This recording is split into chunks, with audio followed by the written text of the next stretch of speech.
Hey everyone. Like Jamie just said, my name is Makena Kelly. I work at theverge.com. Great website, just turned 10 years this month. And yeah, I hear some claps. Thank you. Great website. Uh, but yeah, I'm not going to be talking about content moderation or Section 230 or anything incredibly boring like that tonight. Absolutely not. This is for memes, and so I'm going to lean into one of my more favorite topics. Let's see here. I'm going to figure out this buzzer real quick. This little guy. Politicians as posters. And basically what I'm getting at tonight is one of my favorite things other than Section 230, which is how politicians meld their messaging to different mediums. So specifically tonight we're going to talk about social media. And that begins with 1835. And Alexis de Tocqueville and his novel, not novel, this is more of an investigative piece on democracy in America, called Democracy in America, in 1835, in which this Frenchman came to America and kind of decided, I'm going to see what's all up with democracy. And in this little quote that I have right here, he's basically discussing literature, but I think it can apply to posting in the 21st century as well.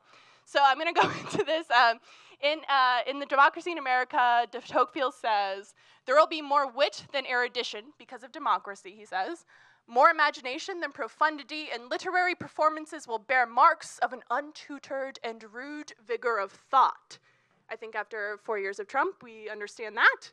And then the object of authors will be to astonish rather than to please, and to stir the taste of passions more than to charm the taste. So basically saying shit posting is way better than writing a whole book. Shout out to Rick Paulus out there. I appreciate you. But we're talking about shit posting tonight. Thank you. And that brings me to my favorite tweet of all time. All of that to say, this rules. And Senator Chuck Grassley is my favorite political poster of all time. This man is more than 87 years old. He has his own iPhone, he tweets his own tweets, and they always look something like this. And so other than this, he likes to tweet about he likes to watch the History Channel, and when he's not, he likes to point out on Twitter when the History Channel is playing actual history, and not Ancient Aliens episodes. But this brings me to my favorite tweet of his. This is my favorite tweet of all time, which is, Windsor Heights Dairy Queen is a good place for you-know-what. No, Chuck, I don't know what at all, frankly. But I think this is a good example of how politicians are posting today, right? It starts with Windsor Heights Dairy Queen. This is a town in Iowa. He's an Iowa senator. Dairy Queen, obviously one of his favorite things. And then a good place for you-know-what. I don't know what, Chuck. And it leaves me wanting a little bit more, right? And I think that's a great post for the 21st century.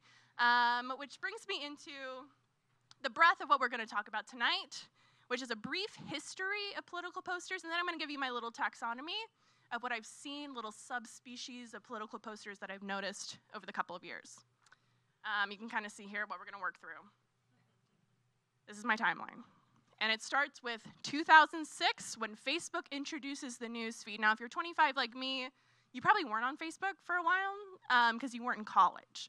And basically in 2006, Facebook introduced the news feed, which before you weren't served literally anything on Facebook. You had to go to your crush's page and actually see what they were posting, and it didn't just appear on your news feed. So that ended up showing up. And people, it's kind of funny, this is the internet that we're like used to seeing today, but that, everyone hated that. They absolutely loathed the news feed, and then Zuckerberg, this was in some book I read recently, said something to the effect of like, we're doing it anyways. And so now everyone has learned to love it, which brings us to 2008. And this is a very serious history of posting, by the way. These are the highlights of the past decade. So 2008, with President Obama launching his presidential campaign, this is pretty serious because he made a Facebook page. Is one of the first guys to make a Facebook page and run for office. But at the same time, he did something interesting other than his opponents, which were at the time Hillary Clinton and John McCain. And what he did is he made a Facebook account that made him look like a normal guy. And he wasn't just posting news clippings, and he wasn't just doing random things like that. He was like talking about the kind of music he likes and the kind of books he reads. And if you friend him on Facebook, you're kind of like, oh, maybe he's like my friend. Maybe I should vote for him, which is effectively like Obama as president and also through his campaign on social media. That brings us to 2016, where that playbook that Obama created actually just like exploded with Donald Trump, who now is just, all political communication is happening through Twitter. And it is all this unhinged, direct-to-voter communication that totally changes everything. And I don't really think I have to go in depth with that. I don't think anyone wants me to. We've all kind of like lived it, right? So I just want to go straight to 2020 here on the timeline, where I say that that led to the COVID campaign, where we had like Trump, who at the time was like working with all of a sudden like new algorithms that were serving people specific content, algorithms that were creating niche communities of people online. Now other politicians are starting to notice that with the COVID campaign in 2020, where in 2020, all of a sudden, all voter communication was happening online because we were all quarantined at home. So this is the interesting part where I get to the problem.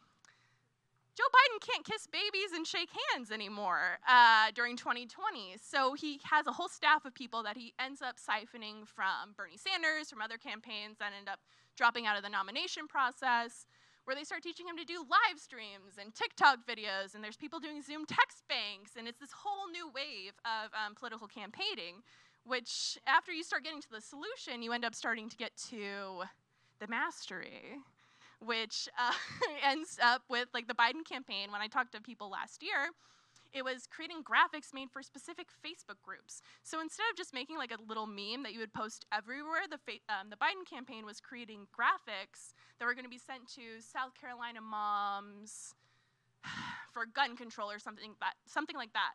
That was essentially a graphic made for that group of people, and they were making that for Facebook groups all across the country, and basically find these niche communities to reach out to. And that's kind of how we've moved from Obama, which is this like broadcast culture, into finding niche communities of voters, right? And that's how we got Joe Biden on Animal Crossing. Just a fun little scoop I got last year. But anyways, this is ridiculous. And for me, I'm like, this is not for me. But at the same time, you look at something like this and you're like, oh, he's reaching out to a certain segment of voter, people who are online, who are playing on their Switch, who are doing things like that. And it's kind of an innovative way to campaign, especially in the COVID era. And that's the brief history. So this has gotten to where we are now, leading into the 2022 midterms, where now that everyone's posting online, I have identified a series of genuses, and then I guess subspecies, maybe, political poster. And we can start here with, let's just start with the very online. Very online. Raise your hand if you're very online. Just kidding, don't. Basically, somebody who is like maybe normally younger, they're a politician who's younger, they've used these platforms growing up, they're very familiar with them and things like that. Then we have the earnest poster, which is someone maybe like your uncle or like aunt or someone who just posts what they're thinking, their food, like Twitter when it was first launched, something like that. Like, I'm eating a sandwich. That's like the earnest poster. And then you have the unhinged. And I hate this word because it's like saying random or chaotic and all these words that now mean nothing, but the unhinged poster. And this is someone who adheres to no playbook whatsoever and just tweets every single thought, every single thing. This has basically come from the Trump playbook. And then of these three genuses in my Venn diagram here, I have identified three subspecies that we're going to get into tonight through the latter half of this presentation, which is a very online unhinged poster is a conspiracy poster. This is a QAnon poster. This is like some very online right-wing person who is all of a sudden posting like manosphere memes and things like that. And then we have the very online earnest poster, which is someone who is just really good at social media and isn't doing anything too crazy and just kind of connecting with voters. And then we have the earnest unhinged, which is my favorite, frankly. And this is someone who is like so earnest in their posting that they just post any like cute little quaint thing that they want to, and it's very sweet. So now I'm going to get into those three subspecies here. Of course, the social native, right? This is the earnest, totally online person. AOC, great example. She essentially does all these Instagram lives. They're not that cringe. She's just kind of up there, like answering questions. It feels very natural, very authentic. And she does interesting things like this Twitch live stream where she last year streamed Among Us. Does anybody play that anymore? I don't think so, but she did it and it was great. And then I think the one thing about talking about a social native that's really important is that you know you're doing it right when people literally make fan art of you, like very authentically and real. So I think she's like the perfect example of a social native. And that brings me to the conspiracy poster, which is someone like Marjorie Taylor Greene, right? Someone who, Marjorie Taylor Greene, I don't know if you guys know this, but before she was even elected for Congress, she was a QAnon poster. Like she was like talking, she was like a CrossFit person, like the perfect example of someone who spends way too much time online and just like posts way too much. And that got her through this like rabbit hole of information or whatever. But I don't want to talk about her. We hear about her all the time. What I want to talk about is Paul Gosar from Arizona. And this is my favorite meme I've ever seen from a politician post online, aside from Chuck Grassley, right? Where he does this totally wrong. This is not correct at all. He's using this weird right-wing manosphere meme where it's like the leaning in, where it's like you're an alpha male person if like people beside you are leaning in. It's like, A, he's like kind of leaning in a little bit, and then it's like not people. It's cacti. And they're not even leaning in. And then there's like, I'm sorry, I gotta go on the other side here, but like, sorry, I didn't know there was an end here. But the cacti, there's multiple lines. Like this is totally wrong, as like everything here. So anyways, he sucks, and this is a totally bad way to post, which brings me to, honestly, the best subspecies of poster, which is the cringe poster, the cringe politician, which I think maybe many of you may be able to predict who I'm about to post up here. It's Pete Buttigieg. This man is so earnest. It makes me so upset. He just does his best every day, apparently, I guess. And his husband, Chasen Buttigieg, just has to post these like half-naked pictures of him online to be like, look at him, he just ran 60 miles. But the best example of a cringe poster of my taxonomy has to be the Pete Buttigieg High Hope stance, which I am going to leave you with tonight. Which will be the spookiest thing you may see tonight, honestly, if you haven't seen it before. So God bless you. I'm going to play it. I'm sorry.